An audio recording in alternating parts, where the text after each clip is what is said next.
Nakakahiya yatang aminin pero 24 years old na ako at never pa ako nagkakaroon ng boyfriend. As in never. Well, actually sige, muntik na.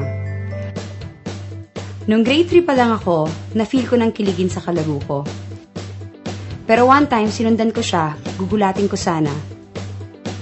Kaso ako'y nagulat, nabasa ako ng wiwi niya.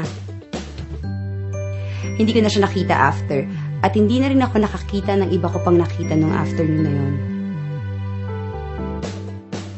Nung high school ako, I felt like the highest scorer nung nakadate ko yung basketball star sa batch namin. Kaso, nung JS prom, nabisto ko nasa kabilang court din pala siya. Ayoko na siya maging goal.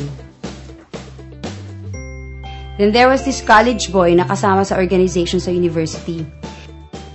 He was ruggedly handsome, cool, mahilig magmahal sa kapwa. Sino bang mag-aakala na mas mamahalin niya pa si Jesucristo kesa sa akin? Pagkatapos, nandiyan naman si John who turned out to fall in love with my best friend Nick. And then there was this guy na nasa rehab na ngayon, and a whole lot more. Sabi nila, maging bukas lang daw ako at magkaka-boyfriend rin ako.